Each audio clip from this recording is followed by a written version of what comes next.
Olá, começa agora mais um BDF Entrevista. Eu sou Raquel Setz e é sempre um prazer estar aqui na sua companhia. Hoje o tema não podia ser outro, a gente vai falar de Copa do Mundo, mas com aquele jeitinho do Brasil de fato.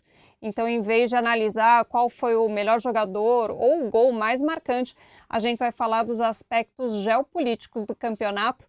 E para isso eu recebo a Aira Bonfim, que é historiadora do esporte. Aira, obrigada por estar aqui com a gente hoje. Eu que agradeço, pessoal. Vamos lá. Vamos lá, eu queria começar falando da final, né, que a Espanha saiu campeã e teve muita comemoração em Gaza, porque o Lamine Yamal, que é um dos jogadores da Espanha, ele já participou uma vez usando bandeira palestina, às vezes ele usa o kufi, né, que é aquele pano típico palestino. Então eu queria te perguntar, apesar de todos os problemas, né, que a gente sabe que a FIFA tem, de toda a comercialização, a gente vai discutir essas questões aí, mas a Copa ela movimenta afetos de um jeito muito particular, né?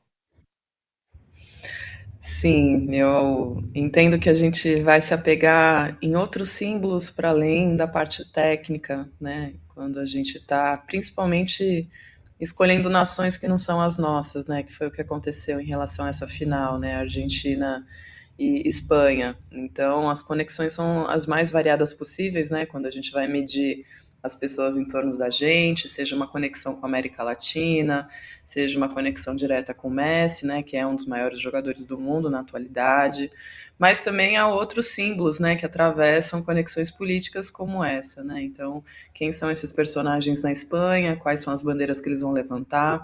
E isso é legítimo, né? Acho que faz parte do jogo também, para além da parte esportiva, que estava, de alguma forma, com duas escolas representadas, né? Uma escola sul-americana, uma escola espanhola, e que não necessariamente eram suficientes, né, para o público aderir a um dos lados, né? Então, é muito curioso, né, como tudo que um atleta faz, tudo que uma seleção representa, ela também é um dado, né, de escolha ou de renúncia em relação a torcer, né, nessas ocasiões. Então tem, obviamente, respirar já é um propósito político, né, dentro desses contextos. Todo fazer, inclusive o fazer esportivo, é político, e num evento, mega evento, né, dessa magnitude, onde cada passo, cada estratégia, cada decisão, cada retirada de cartão vermelho, ela também é igualmente política e passa a ser intensamente discutida através das redes sociais. Uhum. Aira, se eu te pedisse para definir essa Copa em uma palavra, em uma expressão ou uma frase, como você definiria? Olha, eu acho que é uma copa de frustrações, assim, né? Porque existe ali um depósito desse evento definitivamente nos Estados Unidos, lembrando que não era o único realizador, né? Poucas vezes a gente vai analisar a presença do Canadá e do México, eles vão ficar completamente como países coadjuvantes, como países sedes. Uma sensação de que, né, Fantino, enfim, entidade FIFA, coloca, né, o evento ali para que haja uma modernização em relação aos aspectos de um espetáculo esportivo, lembrando que os Estados Unidos é um país protagonista em pensar a comercialização desses grandes eventos. Então, não à toa, a gente tem uma ampliação da quantidade de países participantes, a gente tem essa criação do tempo de hidratação que, por mais que exista assim, necessidades de hidratação perto das temperaturas que foram provocadas, ela também tinha um aspecto econômico, né, de uma pausa, de uma interferência no jogo tradicional, e obviamente num momento onde as pessoas vão para a internet, e até nas pesquisas mais atuais de um momento de apostas. Além, né, de uma espetacularização, assim, né, de outros atributos que envolvem os patrocinadores, né, um show no meio do evento, e ao mesmo tempo a qualidade, assim, né, da experiência do jogo, de quem de fato é o ator principal, que são os jogadores, que são as equipes, fica muito a desejar, né, na qualidade de tratamento das experiências de arbitração, né, de árbitros, quando a gente vê no tratamento em relação aos deslocamentos, que foram muitos, né, da recepção ou não recepção, né, que a gente pode citar países como o Irã, que estão em plena guerra, né, e aí você, né, se deslocar dentro de um contexto completamente desfavorável, né, para participar de um evento onde, no caso do Irã, é importante, né, para esses países também estarem, né, dentro dessa câmera, né, dessa lente mundial. Então, eu acho que a cada edição existe, de alguma forma, um desejo, né, de requalificar o que é esse mega evento dentro dos contextos de modificação e modernização do mundo de 4 em 4 anos. Mas esse ano específico eu acho que tem uma desqualificação enorme no que envolve o seu realizador, que é a FIFA. Então, Uhum. existem prejuízos de uma ordem, de um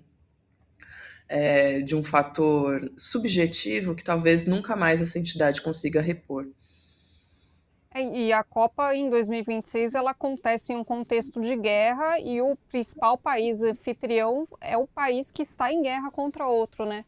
E tem todas as políticas do Donald Trump. Acho que duas coisas ficaram muito marcadas. Primeiro foi a recepção, né, das seleções. Vários jogadores tiveram que passar por revistas vexatórias.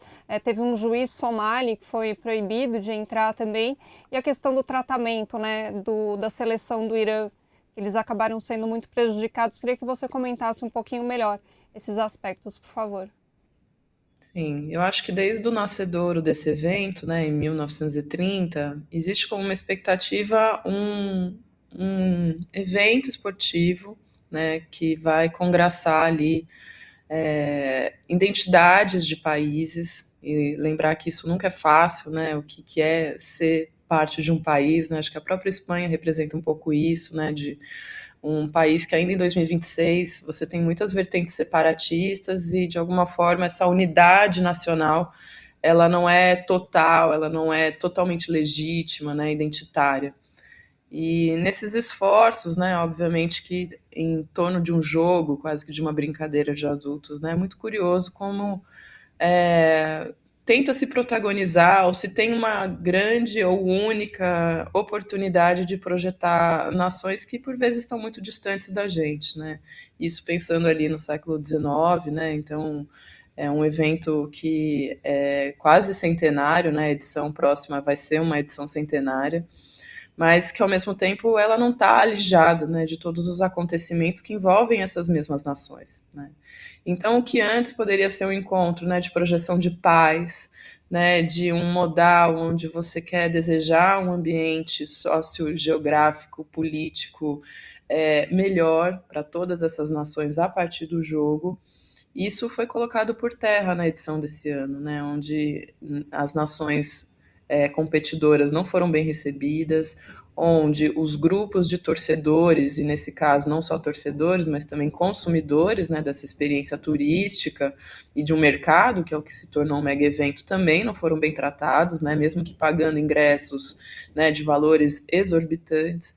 Então a gente tem esses aspectos que não estão desconectados, sem contar, inclusive, com um cenário fora, né, das experiências das arenas, ou seja, né, a guerra está continuando, as tarifas estão continuando, né, e de alguma forma um elemento, né, como o presidente dos Estados Unidos, Donald Trump, querendo também ser um personagem, né, dentro desse jogo, seja ignorando essa experiência do que é receber uma Copa do Mundo, né, então não teve coragem, né, nem condição de aparecer ao longo do quase mais de 30 dias, né, desse evento, e aí tentando protagonizar ali um fechamento, né, obviamente que ia aparecer na final, não ia ter jeito, mas aparecendo, né, se expondo, né, como um personagem completamente aleatório ali dentro dos personagens importantes que são, sim, os presidenciáveis dentro desses contextos de mega evento.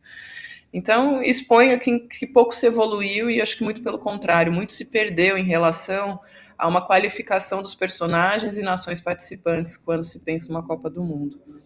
Uhum. Essa Copa teve também essa novidade de ter mais seleções, né? 48 seleções. É uma coisa que muita gente estava meio cético, mas no fim acabou apresentando para a gente times que a gente não conhecia e que a gente acabou se apaixonando, né? Cabo Verde, acho que foi o maior exemplo. Nesse aspecto, acha que foi um acerto da FIFA? Como que você analisa? Olha, a decisão, obviamente, né, ela vai gerar maior visibilidade para países que por vezes não são classificáveis, né, nas edições anteriores. Então, você tem um número maior de possibilidades de enquadramento de seleções desconhecidas. Foi o que aconteceu. Ao mesmo tempo, né, quando a gente observa os comentários que foram feitos anterior ao início do evento, muito preconceito, né, em relação à presença dessas equipes, né, o que já faz ali a gente questionar o que de fato tem como intenção quando você aumenta a quantidade. E aí fica muito claro que aumentar a quantidade, aumentar uma semana de evento, né, então de 30 a gente foi para 40, pouco mais de 40 dias de evento Copa do Mundo, você nota que o intuito não é geopolítico, mas é um intuito econômico exclusivamente, né? O que tem aí é a graça do futebol, né? Que de alguma forma consegue dar a volta por cima dentro desse contexto, né? Das intenções econômicas, exclusivamente econômicas, e o futebol se projetar dentro de campo e fazer, né? De algumas dessas equipes experiências históricas e inesquecíveis, que é o caso de Cabo Verde, né? Então a trajetória de Cabo Verde dentro do evento Copa do Mundo vai se tornar o que tem que ser, né, uma trajetória inesquecível dentro do torneio, independente do ganhador e vencedor. Então, de alguma forma, como a gente diz, Cabo Verde venceu, né? Ele é uma espécie de um vencedor dentro desse torneio. Outra coisa que a gente viu bastante nessa Copa, né, foi a questão das nacionalidades. Então, além de a gente ter muitos jogadores de origem africana, por exemplo, jogando em times, em seleções francesas, europeias, por exemplo, a França, né, tem muitos jogadores de origem, né, seus pais, por exemplo, vieram, né, de países africanos. A gente viu também um fenômeno inverso. Então, por exemplo, o filho do Zidane, que nasceu na França, estava jogando pela Argélia, até estavam falando que era a Copa dos Filhos da Diáspora. Foi bastante interessante de ver isso acontecendo, né? Sim, até aproveito o ensejo para convidar as pessoas para frequentarem o Sesc 24 de Maio, no centro de São Paulo, onde a gente inaugurou uma exposição onde a gente vai tratar das diásporas em campo, né? Literalmente fazendo um recorte a partir do continente africano e tomando ele como exemplo e olhando essa profissionalização do futebol, nesse caso masculino, né? E entendendo assim, né? Como que se dá as negociações em torno dessas identidades, seja elas, né, atribuídas ao país, né, que vai acolher essas famílias imigrantes, consequentemente essa criança, adolescente, né, escolhendo a representação desses países, né, então acho que o caso da Espanha é mais um caso, né, é único, não é excludente, então Yamal, Nico Williams, né, eles são filhos, né, dessa diáspora, e ao mesmo tempo, né, de situações onde essa profissionalização vai depender de um deslocamento desse jogador, tendo que sair do seu país de origem para poder se profissionalizar no futebol e indo, né, para os grandes centros esportivos, como a Europa, mas na hora de uma escalação final, né, de um selecionado nacional, de se fazer escolhas, né, de voltar e de estar representando, então, equipes da sua origem, que às vezes tem até poucas chances, né, de chegar a ser campeões, né? Então, isso fica muito nítido dentro desse contexto e de um contexto que não está desconexo, né, com uma realidade, principalmente dessas grandes nações, desses grandes centros, né, econômicos, como a própria Europa, onde a extrema-direita tem aviltado, né, e acendido um debate em relação a uma falsa identificação, né, nacionalista, né, como se houvesse um fenótipo ou um ser nacional ideal contra, né, comunidades imigrantes, comunidades refugiadas, sendo que essas paredes, né, divisórias do que é ser e não ser de uma nação hoje elas são extremamente contraditórias, né? Então, a composição dessas nações é feita por pessoas que se deslocam, né? Seja de forma obrigatória, de uma necessidade, seja por uma escolha de vida, né? Então, não existe essa pureza, né, defendida por alguns grupos políticos que, inclusive, têm ascendido ao poder. Então, o que parecia antes, né, de, sei lá, 2 décadas atrás, uma experiência ainda esporádica, né, de presença de jogadores que representam esses grupos migratórios.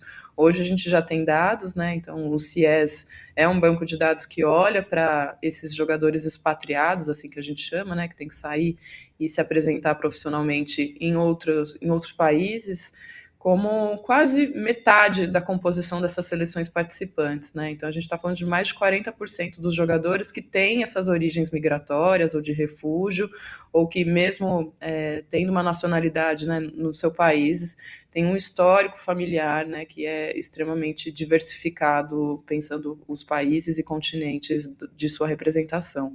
Então essa é uma realidade, né? A vida das pessoas, a vida desses continentes, ricos e pobres, eles têm essa composição, né, de um jogador que vai ter que sair para se profissionalizar e volta então para representar a sua nação, ou mesmo estando representando essas grandes nações, como é o caso da Espanha, eles são oriundos de uma vertente completamente diversificada desse mundo global, né? Mas quando um jogador que é filho ou neto de uma pessoa que saiu do seu país de origem para ir para a Europa buscando, né, melhores condições de vida, quando essa pessoa decide jogar pelo país dos seus pais, dos seus avós, você encara isso como um posicionamento político? O que está por trás desse ato? Com certeza, né? Eu acho que é um momento de trazer visibilidade para essas nações, né? Nações de sua origem, nações que você se sente às vezes parte, porque o fato de você se deslocar para um país onde vai te oferecer oportunidades de profissionalização esportiva, né? Que é o caso da grande maioria deles, não necessariamente te oferece uma condição de uma identificação direta, né, com essa nação, né? Então há prejuízos, né, nesses deslocamentos, né? O que a gente vai pensar então da cultura diaspórica, né? Então a diáspora ela é uma violência, né? Quando você é obrigado a sair, mas ao mesmo tempo a cultura diaspórica é como você transforma, né, a sua cultura de origem a partir do local onde você está. E nem sempre, né, essas transformações são tranquilas, né? Então existe muito preconceito e prejuízo na trajetória esportiva de grande parte desses jogadores, principalmente quando a gente observa na relação deles com seus clubes. A gente tem algumas exceções, como Salah, né, representando o Egito, e de alguma forma trazendo a cultura muçulmânica dentro de um contexto inglês e transformando, né, a cultura torcedora desse país a partir da sua trajetória de sucesso dentro do contexto do clube que ele representa. No entanto, né, a gente observa a quantidade de racismo, de xenofobia que é atribuída a esses jogadores, né, com relações migrantes, quando esse time não vai bem, quando ele é responsável por um pênalti que não deu certo. Então, ali, né, é colocado toda uma frustração em relação a essas bases nacionalistas, fascistas que estão em ascensão, principalmente na Europa, né? Então, é um pêndulo, né, que é muito curioso de ser observado, principalmente nesses contextos, seja dos grandes clubes e principalmente nos eventos de 4 em 4 anos de Copa do Mundo. Nossa, eu lembro dos jogos da França, né, que dava uma sensação até meio ruim, porque você via em campo, né, a maioria de jogadores negros de origem africana e na arquibancada a torcida toda branca. Que é algo também que acontece com a própria seleção brasileira, né? A torcida brasileira que vai para a Copa do Mundo é, assim, majoritariamente branca, né? Então também escancara as desigualdades, né, de cada país. Sim, as desigualdades de classe e as desigualdades de raça, né? Então a gente estava falando de raça até agora, acho que isso fica muito latente de quem está consumindo esses grandes eventos, né? A partir dos ingressos, da arquibancada. No Brasil, obviamente, né, o que foi conferido como valor de ingresso nessa edição dos Estados Unidos fica completamente fora, assim, né, de uma realidade de consumo de massa. E isso também acho que é uma estratégia recente da FIFA, né, de você valorar os ingressos conforme os interesses, né? Então você tem um banco de dados que vai transformar o valor de ingresso numa grande competição, num grande leilão, né, em relação a cada partida, a cada setor que é vendido, né? E isso tem sido praticado, inclusive, em outras instâncias, né? Quando você vai comprar um ingresso não, mas um ticket de passagem rodoviária aqui em São Paulo, por exemplo, né? Então, essa tem sido uma estratégia capitalista, assim, observada nos cotidianos, né? Seja ele de um mega evento, mas também no cotidiano da vida do homem comum. Deixa eu só te perguntar sobre essa questão dos ingressos que eu realmente não sabia. Então, por exemplo, um jogo Escócia versus Haiti vai ter um valor X e um jogo, sei lá, França e Noruega vai ter outro valor, independente de ser na mesma etapa do campeonato. É isso? Exatamente, exatamente. Conforme você tem, né, um número de buscas, assim como acontecem com as passagens de avião, né? Você tem um valor que aumenta, e se não há tanta procura, esse valor tende a cair para você então ter uma venda mais generalista assim de todos os ingressos da partida. Então não existe um valor igual dia após dia, né? Então não à toa a gente viu assim valores exorbitantes serem praticados pela primeira vez em relação principalmente à segunda fase, né, onde você tem o afunilamento do torneio. Então essa talvez seja uma das modificações mais profundas em relação à prática, né, econômica do evento Copa do Mundo, que também vai ser praticado na Copa do Mundo de futebol feminino aqui, mesmo que com valores, né, atribuídos de forma diferente, ou seja, né, eles partem de um valor inicial diferente, mas as partidas de maior interesse do público vão tender a serem as mais caras, ou seja, as partidas do Brasil feminino no ano que vem no Brasil tendem a ser as partidas mais caras. Poxa, já vai separando aí o dinheirinho, né? Quem quiser ver. Queria falar mais dessa questão comercial, capitalista da Copa. Aproveitando que você é historiadora, a competição, a Copa do Mundo, ela já nasceu com esse caráter mercadológico ou foi uma coisa que foi acontecendo aos poucos? Tem algum momento de virada que dá para destacar? Quando a gente olha assim, né, um evento centenário, obviamente que a prática dos esportes ela está muito embebida a um circuito de diversão, vamos chamar assim, né? A gente chama assim na história, que é um ambiente, né, onde as pessoas saem, vão gastar dinheiro, seja para comprar uma cerveja, para uma vida mais boêmia, né, frequentar um teatro e, consequentemente, os esportes estão envoltos nesse ambiente, né. Com o desenvolvimento, né, dos grandes eventos esportivos, aí a gente coloca também os Jogos Olímpicos, aí você tem, de fato, já um tensionamento sobre, por exemplo, né, o pagamento dos atletas e o pagamento dos atletas jogadores.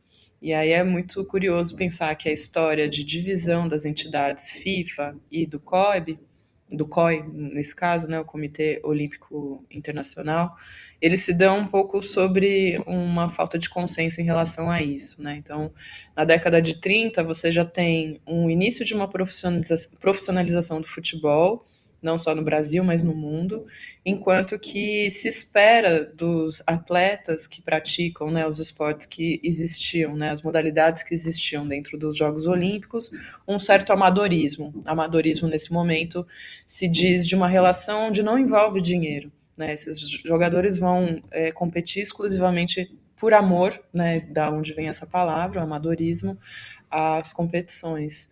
Então, a trajetória do futebol especificamente, ela já está envolta a um desejo, né, e uma necessidade, inclusive, né, para compor essas equipes de uma certa remuneração. Agora, entre a remuneração, né, e o espectro que o capitalismo propõe, né, principalmente a partir da década de 80, teve uma evolução gigantesca.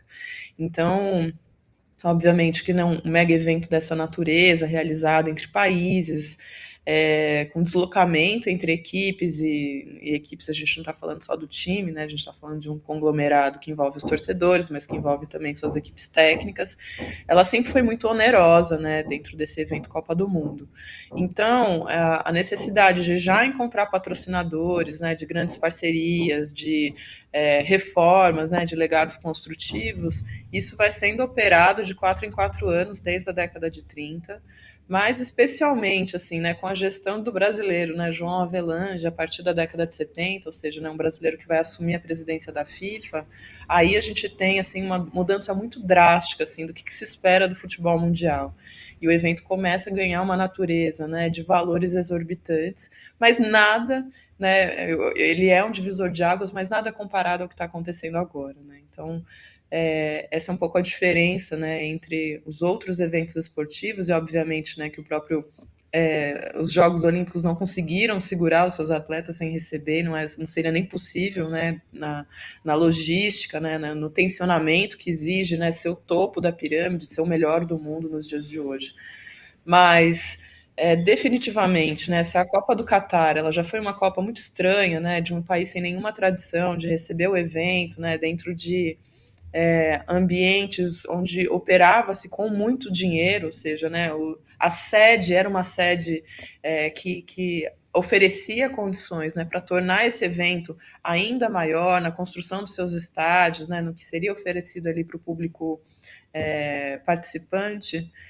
A edição desse ano ela vai transformar isso já num aspecto de passado, né? Então, os lucros esperados para esse ano eles são de ordem, acho que de 4 ou 5 vezes mais do que aconteceu no Catar, e a gente está falando do Catar de 4 anos atrás, né? Então, é uma relação extremamente violenta em relação, né, a quem fica de fora dessa experiência e do que se coloca para os países, né, que são, de alguma forma, responsáveis por acolher esses eventos nas próximas edições. Não à toa, nenhum país quer receber de forma isolada Copas do Mundo, e aí a gente já teve essa experiência, né, de envolver 3 nações sediantes, e que vai aumentar ainda mais, né, se eu não me engano são 5, na próxima edição, inclusive entre continentes diferentes, né, então a ideia é que a pessoa que acesse os estádios nas próximas edições sejam pessoas que de fato tenham muito recurso, seja um capital direto para comprar esses ingressos, ou sejam de fato artistas, né, que venham trazer ali um capital simbólico de presença dentro desse evento, e é o que ficou muito claro na edição desse ano. Ainda falando dessa questão mercadológica, eu nasci nos anos 80, então para mim Copa sempre teve muito ligada, né, essa questão do marketing, Nike, McDonald's, enfim. Mas nessa Copa eu fiquei muito chocada com a questão das bets. Não só bets, mas também é um tipo que ainda não existe no Brasil, que são os prediction markets, mercados preditivos. Tinha muita propaganda da Cauchy nos estádios. Você também ficou um pouco chocada com isso? Olha, por sorte, né, isso acho que não ficou um item para observadores e pesquisadores, né? Eu acho que a nação brasileira, que tem uma relação profícua, assim, né, de consumo em relação aos eventos de futebol, eu acho que isso não passou desapercebido, né? Não à toa, acho que foi um tema de muito debate, seja nas redes sociais, mas também no âmbito do próprio governo brasileiro, né? Na necessidade de regulação, né, dessa propaganda, pensando que o consumo em relação à Copa do Mundo, a esse produto Copa do Mundo, ele se dá de forma livre, né? Então a gente está falando de crianças, a gente está falando de pessoas suscetíveis, né, a apostas, sem nenhum tipo de aviso prévio, né? Então acho que foi uma relação muito violenta, né, que impactou todas as pessoas, né, independente dos canais, seja na internet, seja na televisão, e diretamente no próprio evento, né, como você mesma colocou. Então, eu acho que nada vai seguir do jeito que seguiu, eu acho que essas provocações, inclusive, já possibilitaram mudanças no meio da competição em relação à participação, por exemplo, dos comentaristas, né, dos jornalistas ali promovendo essas apostas, e de uma necessidade urgente de regulação que também já aconteceu, né? Assim como acontece com a bebida, com o cigarro, você tem agora 3 fraseamentos que são obrigatórios dentro dessa promoção, desse tipo de patrocinador de apostas.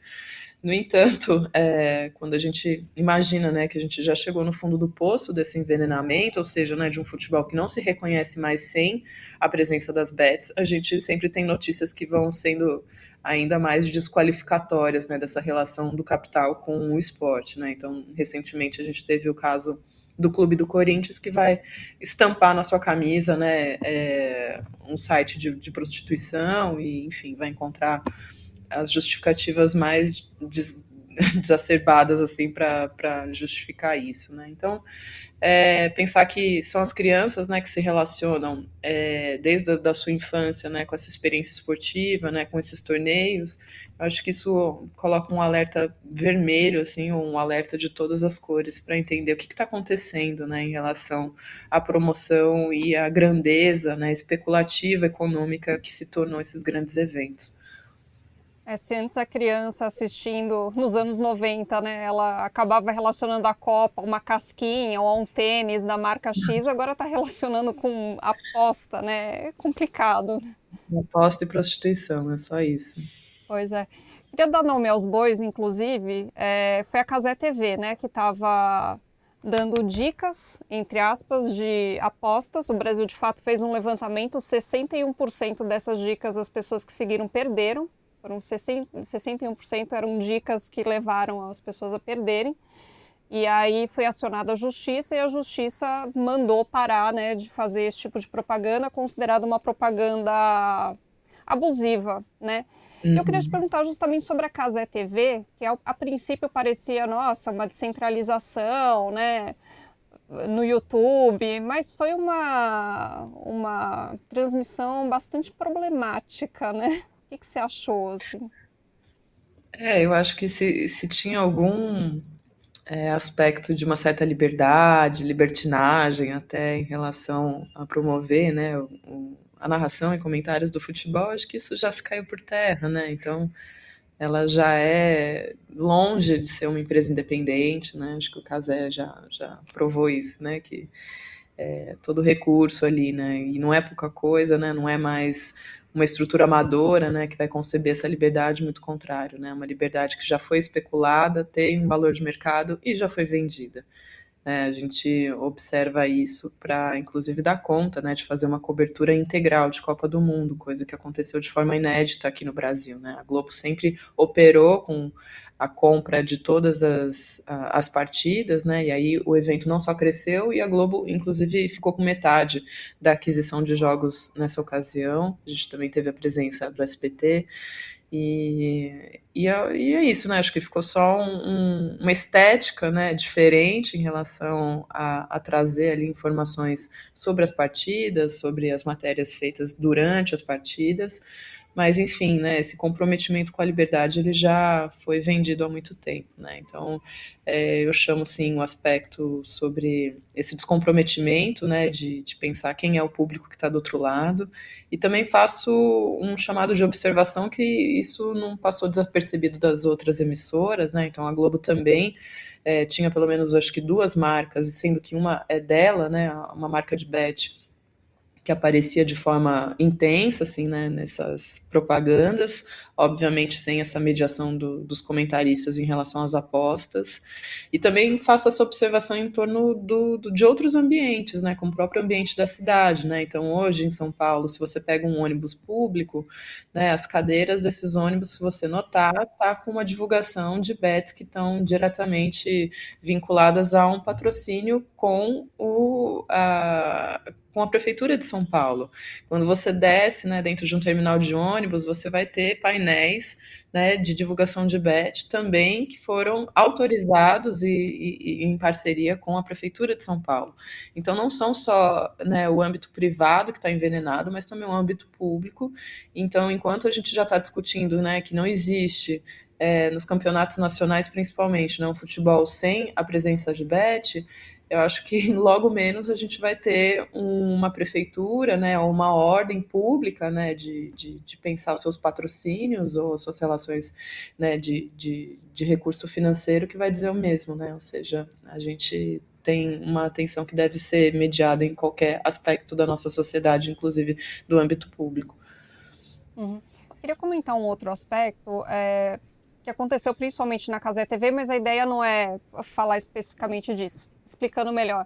Assistindo jogos da Argentina na Cazé TV, parecia que existia só um jogador em campo, Lionel Messi, e as outras pessoas estavam lá apenas ajudando.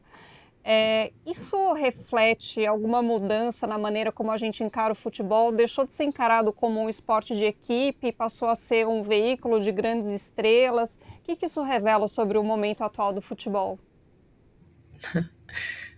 Ainda por essa análise da ordem econômica, é lembrar que cada um desses jogadores também são grandes marcas, né? Então, não à toa ali, a gente não sabe os pormenores, né, em relação às contratações, aos vínculos, inclusive de patrocínio, de necessidade de falar ou não falar de alguém, né? Então aqui é um pouco mais de teoria conspiratória. Mas eu acho que também esse evento especificamente, né, de 2026, ele vai ser um evento de despedida de grandes personagens, né, que se tornaram então essas grandes marcas ou representantes também de grandes marcas. E isso de alguma forma foi super valorizado em relação às projeções dos comentários, né, e colocação aí desses narradores e comentaristas. A coletividade, por vezes, né, fica muito diminuída, né, mesmo sendo um esporte de natureza coletiva, né, então, quando a gente olha até para o caso da Espanha, né, o quanto se nominava, né, jogadores de muita qualidade técnica, que também são presentes, né, em outros clubes internacionais, mas como a figura do Yamal ela é super valorizada e projetada em detrimento da coletividade, que foi a técnica colocada em campo, né? Então, isso é uma observação a ser feita, inclusive de quem são os profissionais que estão, então, compondo, né, essa comunicação esportiva nessas ocasiões, né? Então, existe uma formação, existe um cuidado, existe um estudo, existe pesquisa ali sendo travada, né? Então, de algumas pessoas, sim, isso fica muito claro, inclusive das pessoas mulheres que são participantes da Cazé TV, acho que tanto a Amanda como a Ju Cabral, tipo, para mim foram protagonistas, né, a despeito de todos esses problemas que a gente teve com os patrocinadores de bet, na quantidade de qualidade que elas são obrigadas a colocar publicamente, principalmente por serem mulheres e o erro delas ter um peso muito maior do que um erro masculino, ao mesmo tempo que, né, o restante do time, né, de forma majoritária masculina e branca, pode falar o que quiser, inclusive, né, de um profissionalismo que deveria tendencionar ali as duas equipes de maneira igualitária, isso não ser projetado nessas ocasiões. Então, esse é um exercício, inclusive, de consumir esse tipo não vou nem falar de jornalismo, mas de comunicação esportiva, né? Uhum. E a seleção brasileira, hein? Eu estava vendo uma análise do Breno Altman, do canal Opera Mundi, ele estava falando um pouquinho sobre a Copa, e ele aponta que o início da decadência da seleção brasileira começou quando os times europeus mudaram lá uma regra deles, eles começaram a poder contratar pessoas de fora. Então, contrataram muitos sul-americanos para jogar na Europa e isso teria, enfim, enfraquecido o futebol brasileiro. Você concorda com essa visão? O que você acha? Olha, eu não sou capaz, assim, né, de colocar esse marcador, assim, como um lugar de definir quando a seleção deixou, de não deixou, né, de ser esse lugar de encantamento. Mas eu acho que a gente tem alguns pontos históricos que são muito claros para a gente, né? Um deles vai ser o 7-1, sem sombra de dúvidas, né? Em 2014, sediando a Copa do Mundo aqui pela primeira vez. Pela primeira vez não, né? Pela segunda vez. E ali tendo um evento trágico, né? Que vai colocar em xeque, né, essa identificação nossa com essa seleção masculina. E aí a gente ainda está falando dessa geração, né, de uma geração que talvez tenha outros propósitos, né, dentro dessa projeção que ela faz, esses personagens vão fazer através do futebol.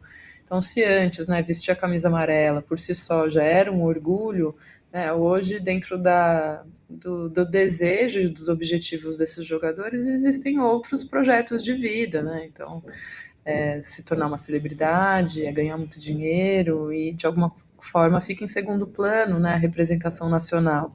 E aí o esforço que é colocado nisso, né, o empenho que é colocado nisso.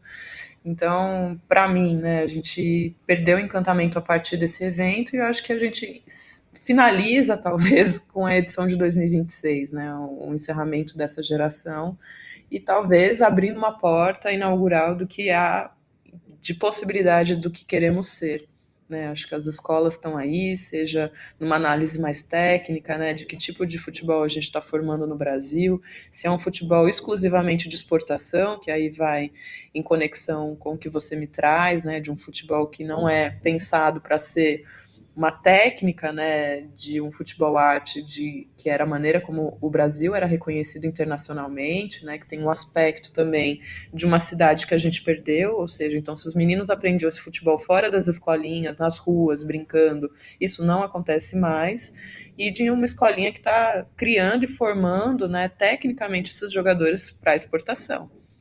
Então, o que a gente tem a oferecer de novidade? Nada. Então, um grande esvaziamento, né, dessa subjetividade do jogo, da técnica, de identificação, né, de meninos que nem crescem dentro dos clubes nacionais, de muito cedo já são expatriados, né, como a gente conversou anteriormente, para fora.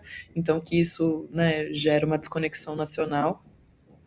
E aí, de uma passagem do tempo também, né? Tem outras escolas, tem outras nações que têm se empenhado de forma contrária, né, ao que o Brasil deixou de fazer, mas de criar, né, uma identidade própria, e acho que a Espanha está aí para provar, a própria Argentina está aí para provar também, né, que a despeito, né, de toda essa evolução comercial, de todos os intuitos que se intenta através da profissionalização desses jogadores mundialmente, existe algo muito próprio, né, que se defende ali como que é colocado de 4 em 4 anos a público para ser avaliado ali, né, que tipo de futebol que vai ser o vencedor, que tipo de futebol que vai ser, para além de vencer ou perder, vai ficar eternamente vinculado à sua nação. Né? Então, acho que Cabo Verde, né, é um exemplo disso, né, não é só ganhar, mas acho que a própria Argentina também, né, ela se atualiza em relação à projeção que ela se faz do seu futebol internacionalmente. Então, independente do Messi, acho que existe ali, né, uma atualização da relação argentina, dos seus torcedores com o seu futebol, enquanto que no Brasil a gente tem um grande esvaziamento. Apesar do Brasil ainda parar para ver o jogo da seleção na Copa, você acredita que tem aí uma distância, que a torcida brasileira não se identifica tanto mais com a seleção brasileira? Bom, a gente já fica ali com receios, né? Já não é uma garantia, né? Se você vai passar de Marrocos, se você vai passar do Japão, né? Então isso fica muito nítido. A parte boa, né, é que a gente ainda para assistir os jogos, porque não tem como, né? Eu acho que é o futebol em si, né? A gente não está falando só da seleção. Ele atravessa, né, a vida das nossas gerações, talvez não mais da mesma maneira, então as gerações mais novas têm se desconectado, né, com essa relação boleira em relação a se colocar como representante desse selecionado canarinho. No entanto, a gente também tem a equipe feminina, né, que vem como um modal que tem se tornado cada vez mais normal, né, você poder torcer para essa seleção também, né, consumir esse futebol de mulheres também, e com o atributo de uma talvez reconciliação, né, da população brasileira com o aspecto de um futebol aguerrido, né, definitivamente aguerrido, que não é no discurso, é no jogo. Né, isso tem que ser feito dentro das 4 linhas. E isso tem sido feito. Né, então, por isso que eu, né, menciono assim, né, a edição da Copa do Mundo de Futebol Feminino do ano que vem, que vai ser realizada no Brasil, como um grande divisor de águas que tem atributos outros, né, e simbólicos e subjetivos que vão muito além dessa estrutura de mercado, né, de uma população que pode, de fato, né, se reorganizar nas suas identificações, inclusive com o time de mulheres, inclusive com atributos de um legado que é muito social e não mais construtivo. Então, vamos ver, a história tem essa característica, né, de você promover negociações a partir de todos esses signos, né, que envolvem, inclusive, os esportes. A seleção feminina, tomara que a gente volte a ter uma seleção formada por jogadoras e não por influencers, né? Vamos torcer para que seja assim no ano que vem. Aira, super obrigada pelo papo, ficaria mais um tempão aqui conversando, mas infelizmente nosso tempo acabou e aí a gente fica na expectativa, né, de uma Copa melhor em 2027 com as meninas do Brasil. Com certeza será, já é. Isso aí. Assim a Obrigada. gente encerra o BDF Entrevista de hoje. Obrigada pela sua companhia. A gente se vê no próximo programa. Tchau.